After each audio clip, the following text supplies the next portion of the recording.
Boa noite, galera. Vamos esperar um pouquinho.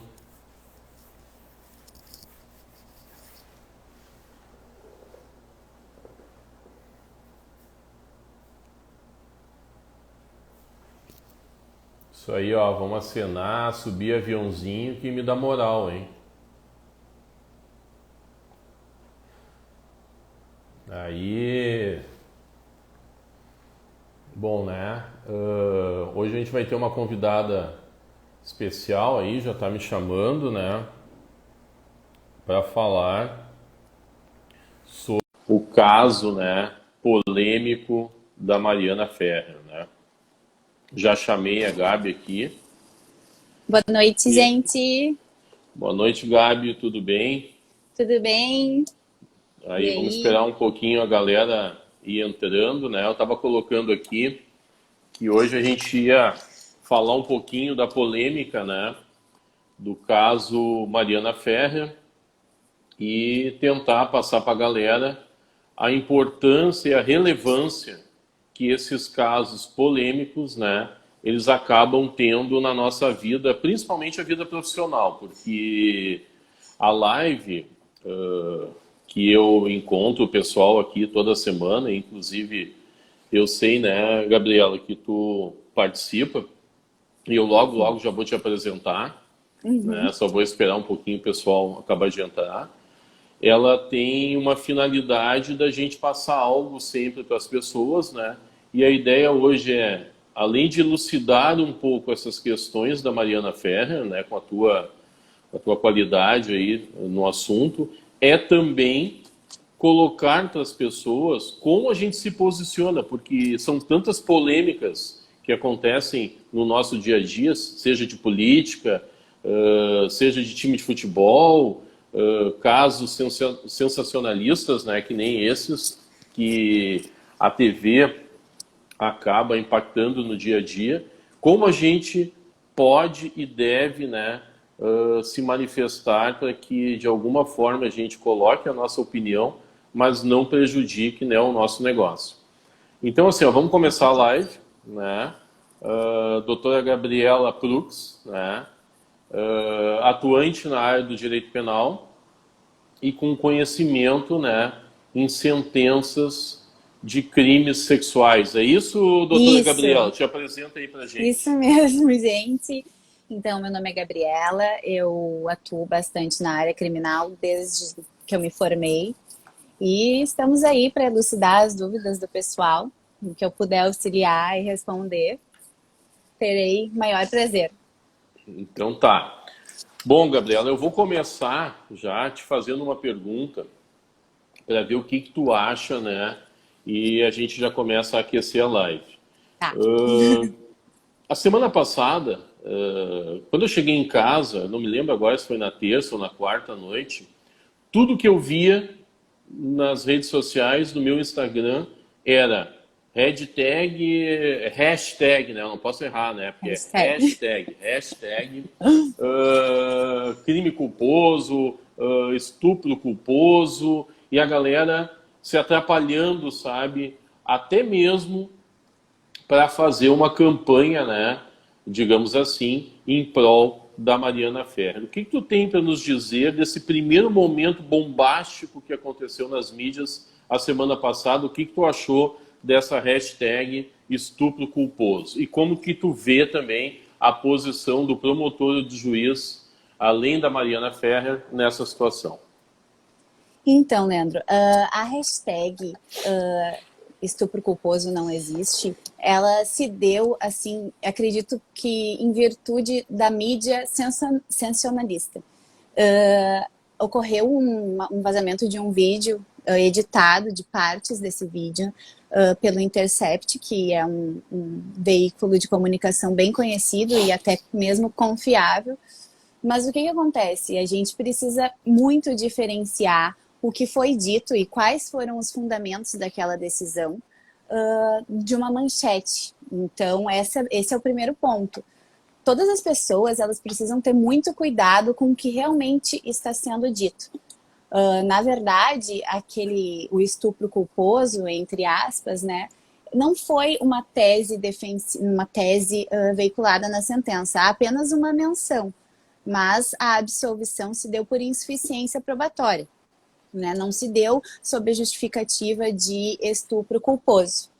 E, claro, temos aquela audiência lá que realmente ela extrapolou todos os níveis, né? Desrespeitou diversos preceitos constitucionais, revitimizou uma menina que já estava muito fragilizada em virtude daquela situação, né? Que é a violência sexual, que ela afirma ter sofrido. E o Ministério Público se mostrou omisso, a defesa dela também não fez grandes intervenções a fim de coibir todo esse sensacionalismo. Ela foi muito atacada pelo advogado de defesa. E o juiz também não teve um posicionamento, como é que posso dizer, eficaz, né? Ele não coibiu o comportamento super agressivo do advogado, o que até pode tornar, do meu ponto de vista, a sentença nula, sentença e todos os atos subsequentes nulos. Porque o que acontece? Ali houve claramente uma revitimização. Ela foi muito ofendida, a moral dela foi muito abalada. Isso eu te falo como uma pessoa que leu e que ouviu a sentença, a audiência na íntegra, né? Embora não tenha sido tão agressivo quanto o vídeo de 4 minutinhos ali que foi veiculado transpareceu, na verdade, não muda o fato de que o juiz deveria sim ter agido de uma maneira mais eficaz a fim de coibir o comportamento do advogado. E também foi um ato do Ministério Público que não é muito comum. Pela minha experiência em crimes dessa área, eu nunca tinha visto o Ministério Público agir daquela maneira, né? Foram pessoas totalmente imparciais quando eles deviam ter agido, né? Que a função do Poder Judiciário não é essa. A função é proteger a vítima, né? E não fazer com que ela seja revitimizada. Então, porque ela já sofreu uma violência sexual, né?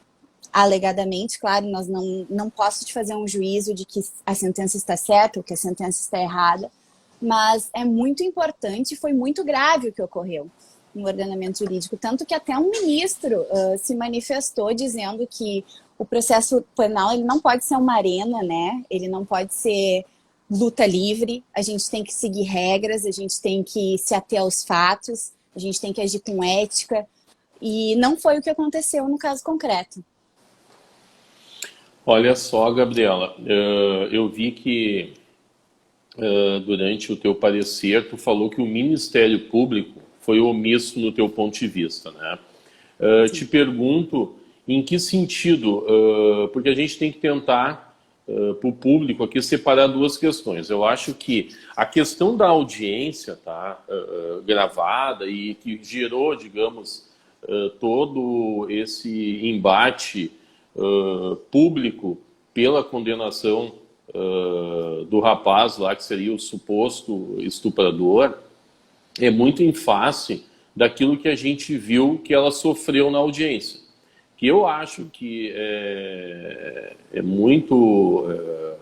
foi muito injusta, né, a forma como o juiz se manifestou na audiência, que ele poderia ter coibido, né, o outro advogado. Sim.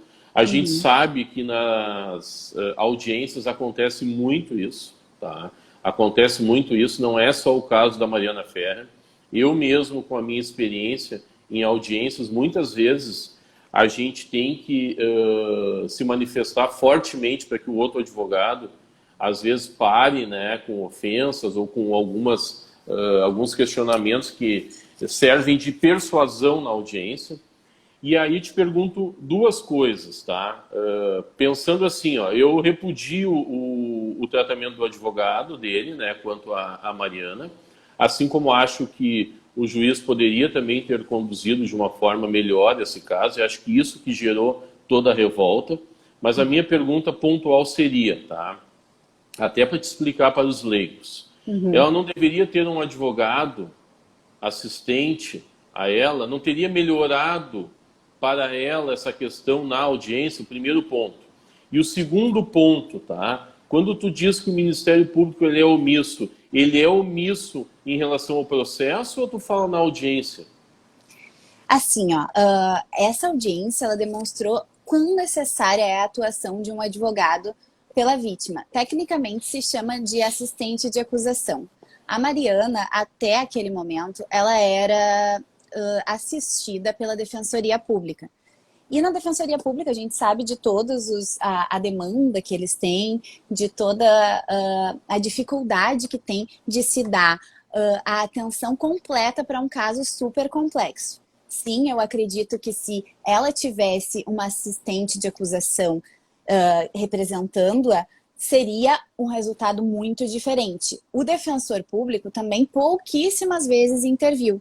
E, inclusive, assistindo a audiência na íntegra, a gente pode perceber o quanto ela já estava insatisfeita com a atuação da Defensoria Pública. Tanto que, após o caso, a relevância dada, ela constituiu um advogado particular, justamente para os interesses dela serem melhor representados. De maneira nenhuma quero, assim, denegrir a imagem da atuação da Defensoria Pública, porque eles têm todas as dificuldades que nós já sabemos. Mas é muito difícil tu como vítima, né, como mulher, a nossa palavra muitas vezes não é acreditada. Muitas vezes não é dado o valor necessário. Então, sim, eu acredito que o resultado poderia ter sido totalmente diferente se ela tivesse uma defesa que impedisse com que o advogado de defesa do réu agisse daquela maneira. Em questão ao Ministério Público ter sido omisso, o Ministério Público no processo penal, ele faz as funções de acusação. Então, de provar que o réu é culpado, né? A princípio, ele vai lá e faz uma denúncia dizendo, o réu estuprou a vítima no dia tal e ela não tinha capacidade de consentir, né? Foi essa a denúncia. No transcorrer da audiência, ele deveria ter intervido, né? Inclusive porque a Mariana era testemunha de acusação. E de maneira nenhuma ele defendeu os interesses dela, entende? E isso realmente também se somou à atuação da Defensoria Pública, que com certeza não tem os meios necessários para fazer uma defesa eficaz, com a inércia do Ministério Público, que viu a vítima ser atacada, humilhada, sexualizada de uma maneira misógina e não agiu assim. As intervenções que ocorreram foram completamente ineficazes e em momento nenhum coibiram a atitude do advogado do réu. É nesse sentido que eu... Mas, doutora, assim, sabe que uma live eu tenho que te colocar numa saia justa, né? Até porque tu é especialista, né? E eu não posso deixar os meus seguidores aqui sem essa resposta, tá? Avaliando o depoimento, tá, da Mariana Ferrer, tu, como assistente não, como da promotoria, tu sentenciaria a favor dela, ou seja, condenaria o estupro, observando o depoimento dela, tu como... assessora do juiz, no caso? Não, no caso, como da promotoria. Da promotoria. Como se tu fosse o promotor. Com esses elementos, com os elementos que trouxeram, com o depoimento dela, tá? Confrontando com aquilo que tu leu do processo. Sim. Tu sendo o promotor de justiça, a promotora de justiça, tu condenaria o rapaz por estupro? Assim, considerando que não foi comprovada a vulnerabilidade dela de maneira satisfatória, há um instituto que chama mutatio libelli, tá? O Ministério Público poderia, então, ter dado... Gabriela, me diz uma coisa. O que seria esse termo, tá? Eu vou explicar agora. Para o público que está nos assistindo. Que, assim, quando acontece algo que o Ministério Público denuncia, o Ministério Público denunciou estupro de vulnerável, tá? Que é tipificado no artigo 217-A do Código Penal. Não foi... E o artigo 217-A diz que é crime tu ter conjunção carnal ou atos libidinosos diversos de conjunção carnal, que seriam toques, né, com pessoas menores de 14 anos ou que tenham a capacidade de consentimento alterada. Entende? O que aconteceu? A capacidade de consentimento dela não foi comprovada, porque ela fez alguns testes de alcoolemia e tudo mais, e não foi constatado que ela tinha ingerido Ou alguma seja, né, substância química. ela não bebeu ou não estaria dopada frente aos Exatamente. exames. Com as provas do processo, né, se concluiu isso. Então, o Ministério Público poderia oferecer uma nova denúncia, aí denunciando pela prática do crime de estupro, que é o crime do 213 do Código Penal. Que o Que crime teria de uma estupro pena menor. também teria uma pena menor, a pena base é menor do que a do estupro de vulnerável, só que aí não seria o item necessário a vulnerabilidade da Mariana. Ô, Gabriel, deixa eu te interromper para mim fazer uma analogia e daí tu me corrige para o Tá. público entender. Isso seria mais ou menos quando acontece assim, ó. Quando o motorista de carro ele vem alcoolizado, teoricamente alcoolizado, em alta velocidade, e atropela alguém, mata, e geralmente se pede pelo quê? Dolo, né? Um homicídio por doloso, tá? Doloso, que é o público tem que entender. Então, homicídio doloso. Só que depois a gente chega na tua analogia, durante o processo, porque a gente tem que tentar um linguajar assim que fique fácil. Durante o processo, não se consegue provar que aquele motorista estava embriagado. E também não consegue se provar que ele estava a 150 por hora. Mas ele matou. E Sim. o que acontece? Ele acaba sendo condenado por crime culposo. E ele não é absolvido. Aí, a minha pergunta é, fazendo uma analogia muito simples para o público entender, ele poderia ter sido condenado desde que a denúncia pelo Ministério Público, então se ele entendesse com provas, fosse oferecida de uma maneira, digamos, mais menor, vamos pensar assim, uma maneira menos agravante para o réu. Ele não pegaria uma pena tão alta, mas pegaria uma pena por não ser estupro de vulnerável. É isso, mais ou menos? Não, na verdade, daí seria o estupro, tá? Ele não exige que seja comprovada a vulnerabilidade da vítima. Exige que seja comprovado se ela consentiu ou não com o ato. Qual seria a pena, doutora, assim, ó, para o estupro de vulnerável e para o estupro meramente simples, sem consentimento? O estupro de vulnerável, a pena base parte de 8 anos, tá? Até 15, se não me engano. E o estupro caput 213, que não é de vulnerável, a pena parte de 6 anos. Então tem uma diferença considerável, inclusive em virtude do regime de cumprimento. Que aí é um aspecto mais técnico, seria a aplicabilidade, né? Então, porque assim, uma condenação de 8 anos pode iniciar em regime fechado. E uma condenação de 6 anos, não necessariamente. Mas tudo vai das circunstâncias do caso concreto na hora de calcular a pena. Então, o meu exemplo cabe, então.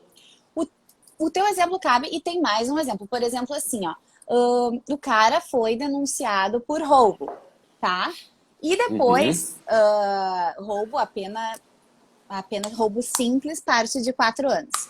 E depois, durante a instrução, foi constatado que, na verdade, ele havia furtado, que não teve violência, enfim.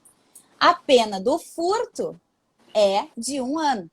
Então, nesses casos, há como fazer aí a mutatio libelli ou a emendatio libelli, que é desclassificar a conduta que ele foi denunciado para a condenação ser mais branda ou mais grave, né? Mas isso depende de uma atuação do Ministério Público. Porque para os leigos entender, geralmente a gente tenta denunciar na aplicabilidade máxima.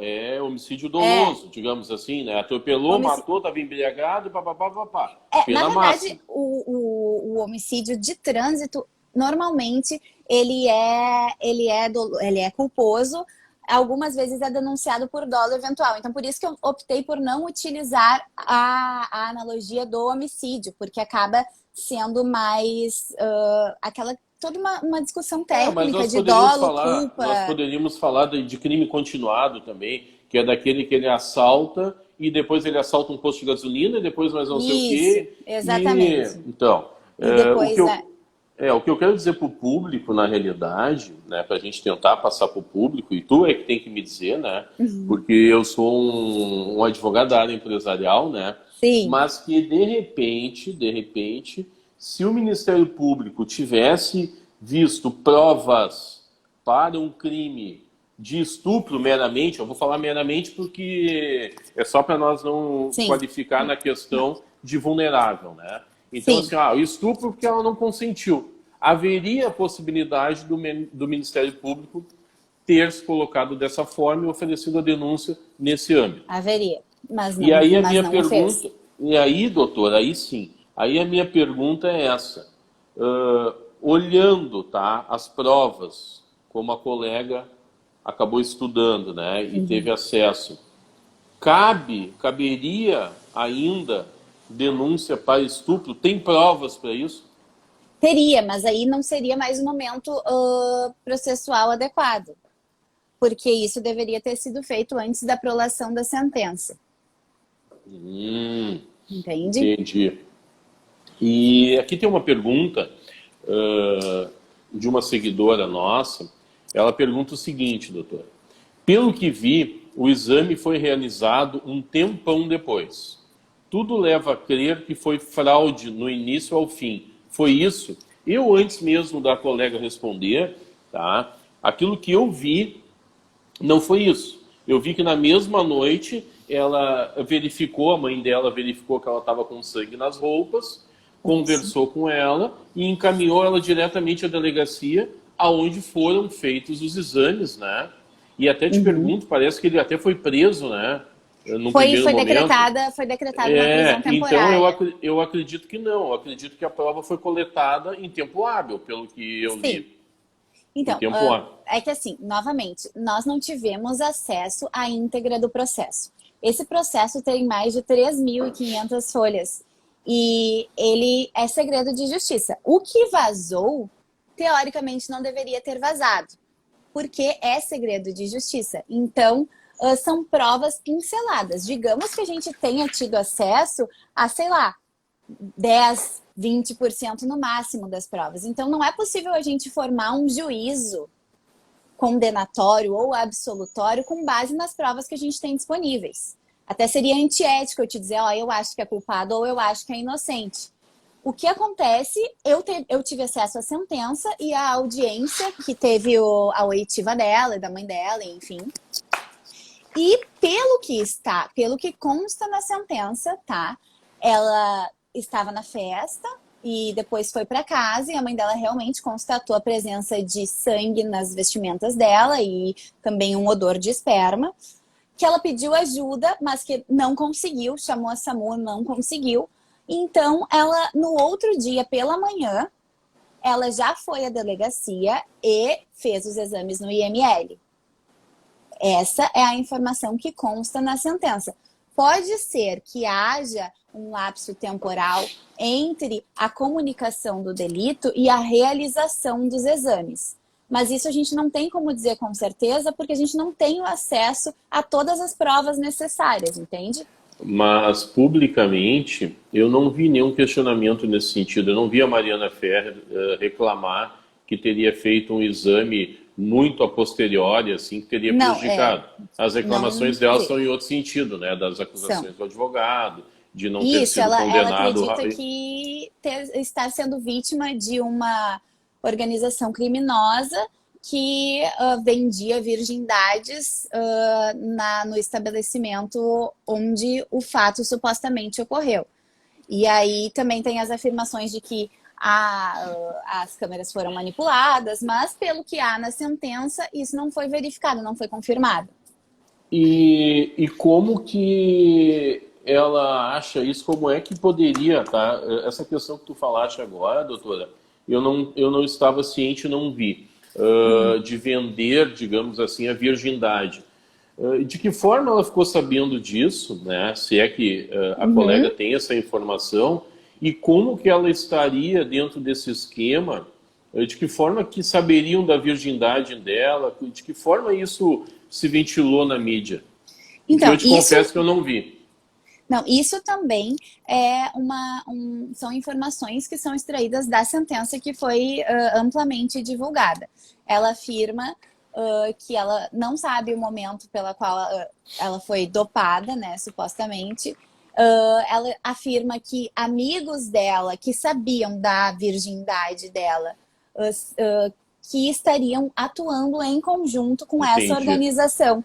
Tanto que não, ela pediu, tem algumas mensagens dela dizendo, ai, amiga, não quero esse boy, me tira daqui. E ela não foi atendida pelos amigos dela. Aí, tanto que ela sai da casa que ela estava e que supostamente ocorreu o crime e caminha cerca de 750 metros procurando os amigos dela, não encontra os amigos dela, chama um transporte de aplicativo e vai para casa. A testemunha que diz que ela estava muito alterada, que ela estava sob influência de drogas, enfim, é o motorista do Uber que nota um comportamento muito estranho nela. Mas fisicamente, no processo, não ficou muito bem comprovado isso. Então, são várias questões que levaram a doutora, absolvição. Assim. E esse Uber, ele foi ouvido no processo? Foi ouvido tanto no inquérito policial quanto no processo judicial. E o que a colega tem para nos dizer desse depoimento dele? Teve acesso? Tive acesso ao processo, tá na sentença, né? Eu tive acesso à oitiva dele, a transcrição do depoimento dele, e ele afirma nesse mesmo sentido, de que ela estava muito alterada, repetia as mesmas frases, e que ele notou que ela não estava em seu estado normal. Ela chorava bastante, dizia que não tinha amigos, se não me engano, tá? Porque a sentença é bem extensa. Sim. E há diversos depoimentos. E quando ele chega na casa, diz que ela pede pelo pai também. E aí, quando ele chega na casa, ele chama a mãe dela e tudo mais. A mãe dela desce para pagar o Uber. E aí que se desenrola, porque eles sobem e levam ela para tomar banho.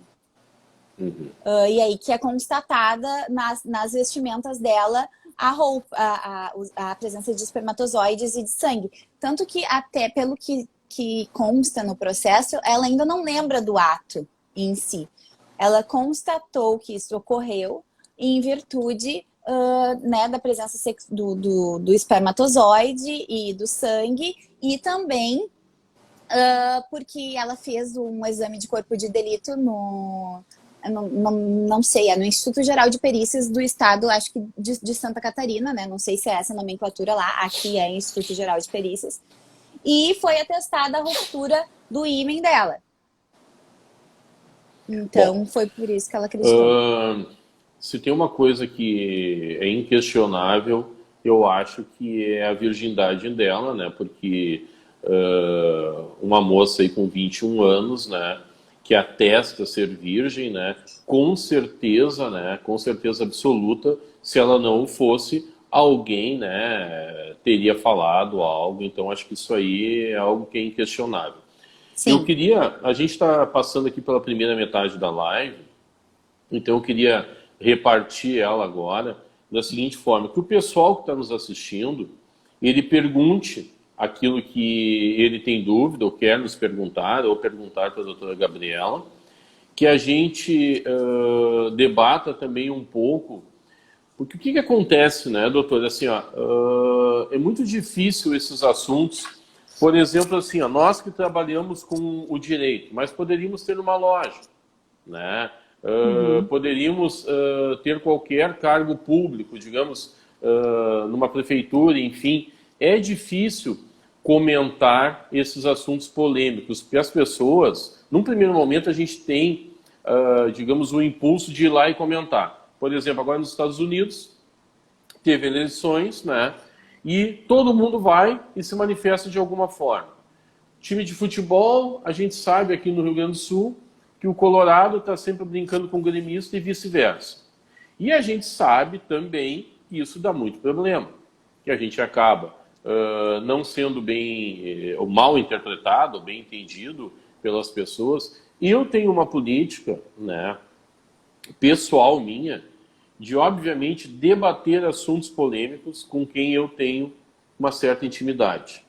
Porque quando a gente tem uma certa intimidade, é mais fácil a gente debater esses assuntos polêmicos. E tenho um cuidado de ser um pouco neutro nas redes sociais. Porque as redes sociais, não só falando desse caso específico da Mariana Ferrer, eles automaticamente querem vender, faz parte. Sim. Quando o Lula ele é candidato, todo mundo vai para cima do Lula. Se é o Bolsonaro, vai para cima do Bolsonaro. Se entrar um novo no ano que vem, nas próximas eleições, é a mesma coisa. Porque dá notícia aquilo que gera uma polêmica, né? Exatamente. Como né, a doutora enxerga isso na vida pessoal dela, né?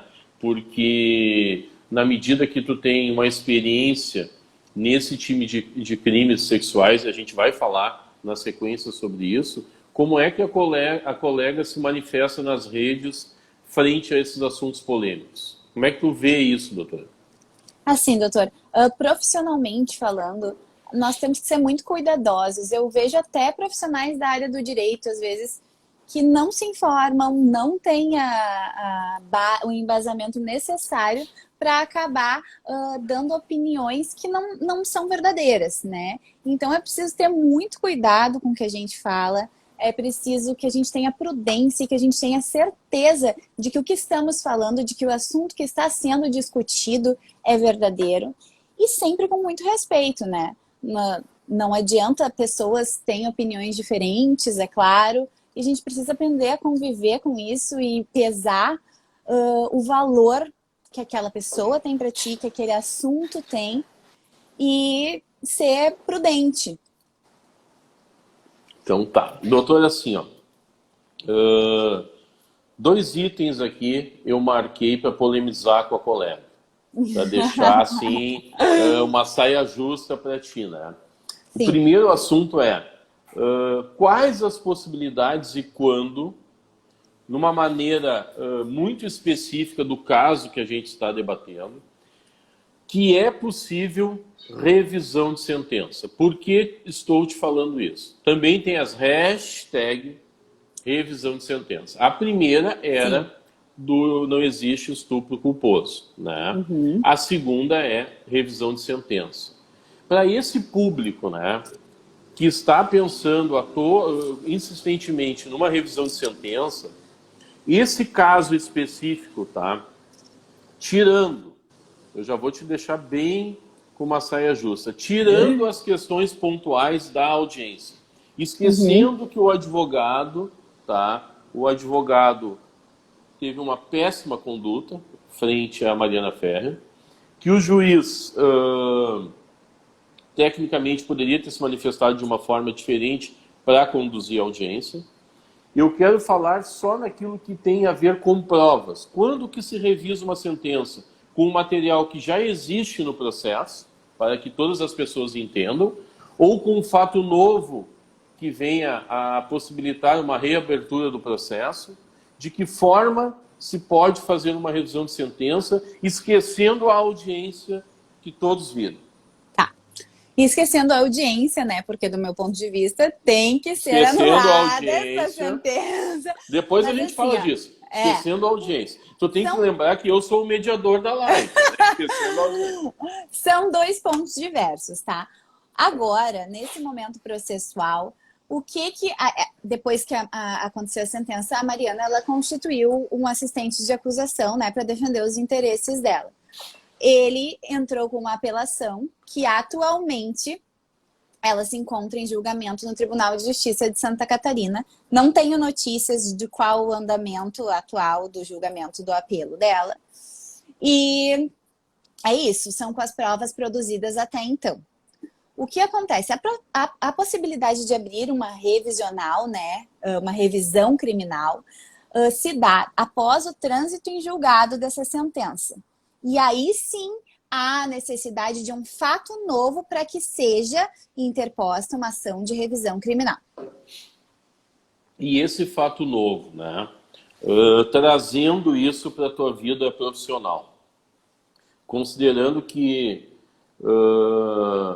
a tua experiência nos crimes, tá? De crimes sexuais, tá? Quando isso acontece na prática? Dentro daquelas sentenças em que tu teve vistas e participou, quantas vezes houve uma revisão de sentença? De 1 a 10 ou de 1 a 100, quantos processos acabam tendo revisão de sentença? Tu se refere unicamente aos sexuais? Sim. Eu fiz uma revisão de sentença de crimes sexuais porque não havia prova da maioridade do réu na ocasião do delito. Por quê? Porque a vítima não especificava um lapso temporal dos abusos. Então, havia a possibilidade de que os abusos tivessem sido cometidos enquanto o réu era menor de idade. Dessa forma,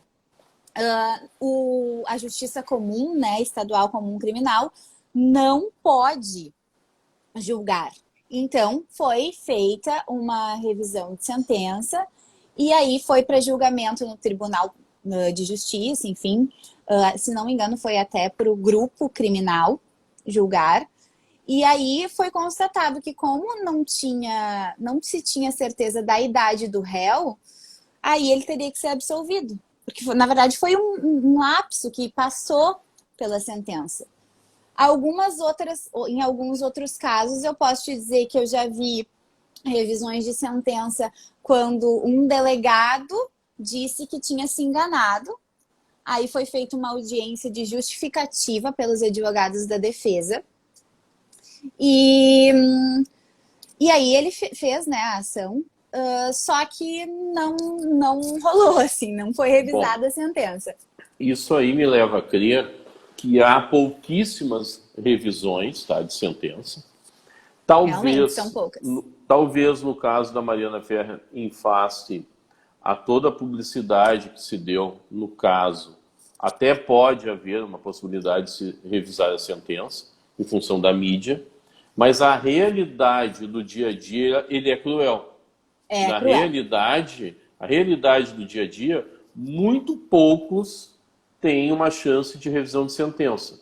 E aí, puxando esse gancho, né, nesses crimes sexuais, tá, em especial de estupro, que é o caso que a gente está falando na live de hoje, a maioria dos réus são condenados ou são absolvidos, doutora Gabriela? Então, doutor Leandro, esse é um assunto bem polêmico. O que acontece? A maioria dos crimes sexuais, eles são cometidos na clandestinidade. Ou seja, não tem muitas testemunhas. Por vezes, os delitos não deixam vestígios a ponto de serem feitos exames e perícias a fim de atestar o abuso.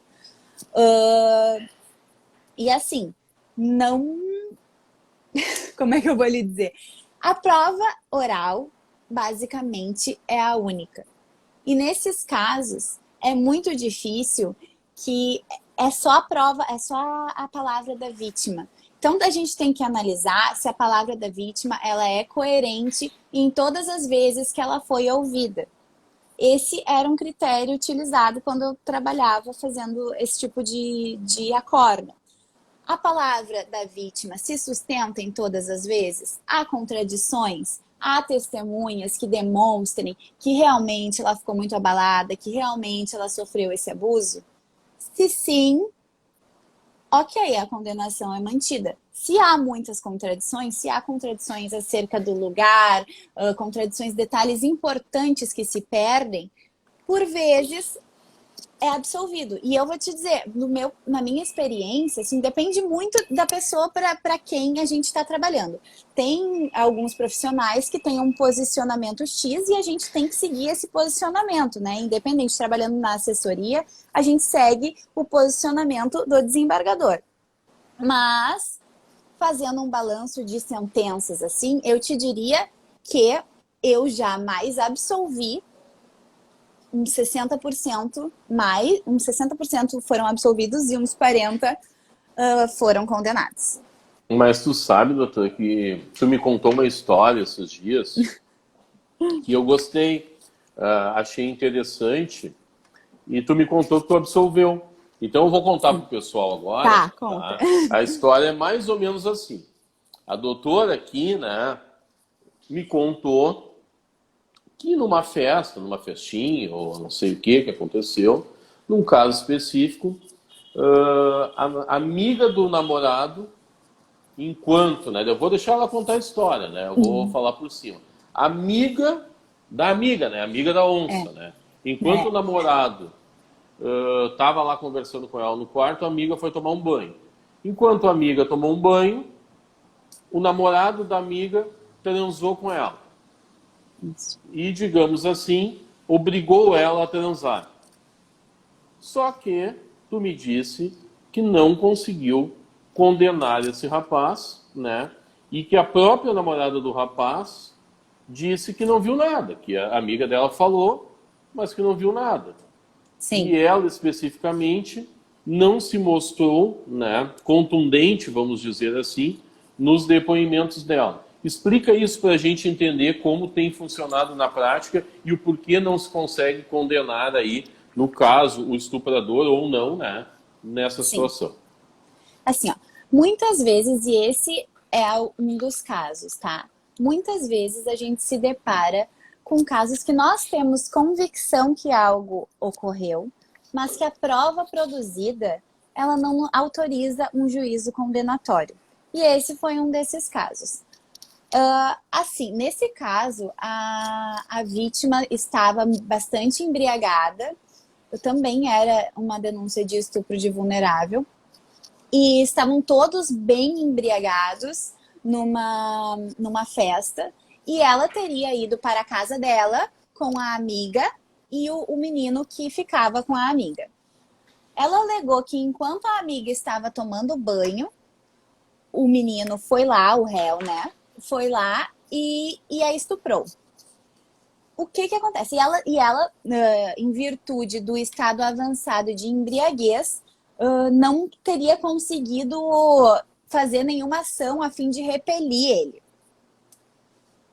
E aí, quando a menina saiu do banho, a amiga dela saiu do banho, ele foi dormir com a menina, enfim, há notícia, inclusive, de que ele teve relações sexuais com a amiga dela, e em determinado momento da noite ela recobra a consciência e chama por ajuda, chama pelos pais, pela cunhada dela, eu acho que residia no mesmo pátio, e já chama a polícia e tudo mais. E a amiga dela entra no quarto e ela estava totalmente nua, né? O que acontece? Foi feito, ela foi fazer o exame ela foi fazer um exame de conjunção carnal, porque o exame atesta se há conjunção carnal recente ou não. Ela foi fazer esse exame e o resultado foi inconclusivo. Dizia que não tinha sinais de conjunção carnal recente. O exame foi feito no mesmo dia, certo? E no fim das contas, ela falava sempre de uma maneira muito organizada, ela não se contradisse em nenhum momento processual, ela fez perícias psicológicas, ela fez o boletim de ocorrência, ela depôs. A amiga dela também acredita na palavra dela, só que, em virtude do avançado estado de embriaguez de todos e considerando que o laudo afirmou que não havia tido conjunção carnal recente, a gente teve que absolver. Ele foi absolvido em virtude disso. E tu tinha uma impressão de que houve um estupro ou não? Eu tive um sentimento, tá?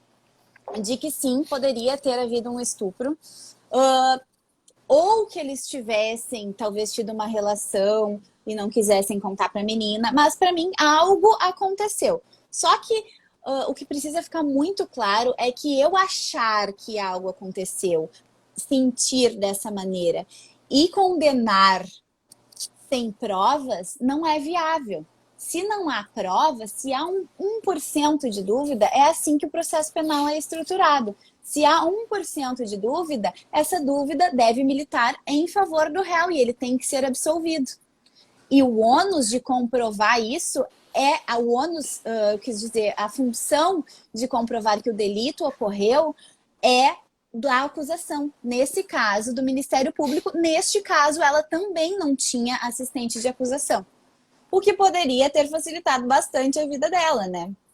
Porque houve uma má condução ali. Pensando assim, né? Será que não falta um pouco de informação, orientações a essas mulheres que são vítimas de estupro? O que elas deveriam fazer, como proceder, enfim, porque o que a gente está vendo, dentro do teu parecer, é que a grande maioria acaba não sendo condenada por falta de provas. Falta com certeza uma orientação e falta também uma reestruturação da sociedade. Porque o que acontece? Nós temos que entender que o estupro em si, ele não é somente a satisfação de uma libido. O estupro é o sentimento de poder que uma pessoa exerce sobre a outra, entende? Então, é necessário também uma conscientização não só das mulheres, mas da sociedade, para que os homens, e não são só homens que são estuprados, mulheres que são estupradas, obviamente, mas para que a gente entenda que uma mulher ela não é um objeto, que a mulher não está ali para servir o homem, entende? Uma posse, para que a gente possa lutar contra essa cultura do estupro e também reduzir o índice, porque ocorre e ocorre muito, e infelizmente muitos não são denunciados, e infelizmente, olha, eu acredito que a maioria seja cometida no lar das crianças, sabe? Porque fazendo uma estatística, eu percebo, tá? Que eu já julguei mais processos de estupro de vulnerável, que são crianças menores de 14 anos, e nesses casos os estupros ocorrem dentro do lar das crianças, do que estupros normais, assim, não normais, óbvio, um estupro jamais vai ser normal, mas estupros de maiores de 14 anos, em festas, essas coisas são mais caras, claro, ocorre, mas a imensa e esmagadora maioria é uma criança dentro da casa dela.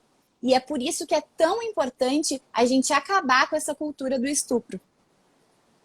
Não sei se me fiz clara. Claro que sim, né? E essas pessoas que têm um poder aquisitivo menor e com isso acabam, né? Isso não é um preconceito, tendo menos informação, esses com certeza são os que mais sofrem, porque a falta de informação faz com que eles mesmos não saibam como buscar uma justiça nesse caso. Tem uma pergunta aqui que eu vou responder para o Lucas, que ele me pergunta o seguinte: mesmo que vocês não concordem com a sentença, vocês acham que foi correta a forma que a notícia foi divulgada? Eu tenho um posicionamento muito simples, né? Claro que não, eu não concordo, porque ainda que haja, a gente está debatendo aqui, uma possível injustiça contra a Mariana Ferrer, né, que ela teria sido injustiçada, e o clamor público, ele luta por uma revisão de sentença, ou por uma revisão do caso, da forma como puder, né, para que haja uma justiça nesse caso. Eu acho que também nós, né, divulgarmos uma notícia de forma equivocada, nós estamos também prejudicando outras pessoas, né? E ainda que a promotoria agindo ou não agindo corretamente, né, eu não sei, eu não posso opinar nesse sentido, uma coisa é fato: em momento algum houve, né, a palavra, né, crime de estupro culposo, né, para consolidar ali a denúncia do Ministério Público. Não existe isso.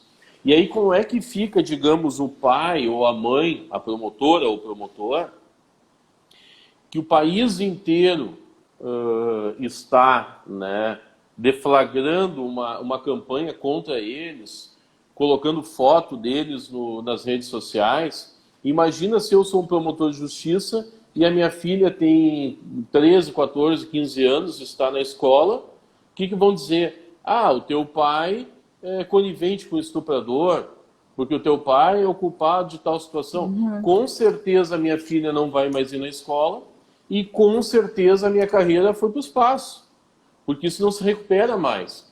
Então, eu sou da opinião, mais do que nunca, que a gente sempre gosta de se manifestar, sempre gosta quando o assunto é polêmico. Se não for polêmico, não tem graça. A coisa mais engraçada que tem é roda de mulheres numa jantinha de fifi lá, todo mundo fofoqueando da vida alheia, e os homens no futebol, um tirando uma onda com o outro lá, contando uma história um do outro, enfim. Porque isso dá mais ibope. Tu imagina, se dá mais ibope nos nossos relacionamentos, num salão de beleza, numa roda de futebol, tu imagina numa notícia publicada a nível Brasil. Só que nós temos que pensar que sempre existe uma pessoa por trás daquela notícia. E se a gente está ali ajudando as mídias, ou detonando, ou efetivamente buscando justiça, sempre vai ter uma pessoa. É aquilo que eu digo nas minhas lives, né? A gente fala que tem inteligência robótica para cá, para lá, e os processos, inclusive, né, doutor? Agora tem uns robozinhos lá que vão dar sentenças, que vão fazer as petições, mas eu sempre digo um jargão assim, as pessoas nunca saem de moda. Por que as pessoas não saem de moda? Os sentimentos estão sempre acima de tudo. O sentimento aflora o nosso negócio. O nosso negócio só dá certo com pessoas. A gente depende de pessoas para ter o nosso negócio, para ter sucesso, para ser um bom advogado, para ser um bom empreendedor. Da mesma maneira, se alguém divulga algo de mim que efetivamente não é verdade, o meu caminho para provar isso é muito maior do que quando é verdade. Para falarem bem de mim, é uma coisinha desse tamanho. Eu vou de grãozinho em grãozinho construindo a minha credibilidade. Agora, um que fala mal, isso gera um prejuízo enorme. Então a gente tem que ter uma ciência, assim, ó, nós colocarmos a mão na consciência que sempre existem pessoas por trás de qualquer situação que a mídia nos traz. Então eu acho assim, ó, para mim, né, me parece que foi muito equivocada a forma como a imprensa se manifestou e acho que são duas injustiças aí. Uma injustiça de como foi tratada a Mariana Ferrer na audiência, que para mim foi um absurdo, né? E uma injustiça de como foi divulgada a íntegra dessa sentença, que só saiu depois na mídia, porque antes de se ter a sentença, todo mundo fazia hashtag lá, estupro culposo não existe, e isso nunca aconteceu. Com a palavra doutora agora. Não, irretocável a sua colocação, doutor. Na verdade, a gente tem que ter muito cuidado. Normalmente, essas manchetes são muito sensacionalistas e elas acabam induzindo as pessoas a erro, né? Então, o acesso à informação, o duvidar é sempre muito importante para que a gente não acabe cometendo uma injustiça ainda maior. A gente acaba sendo conivente com aquilo que está sendo dito. E depois vai ver, que nem a gente viu agora, por exemplo, não foi argumento utilizado pela sentença, né? Foi absolvido por uma outra coisa. Exatamente. E isso não quer dizer que não mereça uma revisão de sentença ou que tenha sido injusto. Não, de maneira nenhuma. A gente pode ir pelo caminho correto. Exatamente. E agora eu estou vendo aqui que a imprensa gosta de tumulto. É verdade, a imprensa vai gostar sempre de tumulto. Porque o que vende é o tumulto. É aquilo que eu estava falando antes. O que dá ibope no meu jogo de futebol, né, é o tumulto. É um falar do outro, aquela brincadeira que tem. O que dá ibope naquela jantinha que as mulheres fazem aquele grupinho no canto é falar como é que tá o cabelo da amiga, como é que tá. Essa é a vida, sabe? Que dá um gostinho assim, porque todo mundo conversa, todo mundo brinca, sim, enfim. Mas quando se trata de coisas muito pessoais, que nem a gente está falando da Mariana Ferrer, está falando da promotoria, enfim, e de vidas de pessoas, Eu acho que nós, né, por uma sociedade melhor, a gente inclusive falou há pouco tempo que tem que ter mais informação para poder condenar os estupradores, né, que as pessoas que têm um baixo nível de informação sofrem mais, para a gente poder dar exemplo para os nossos filhos.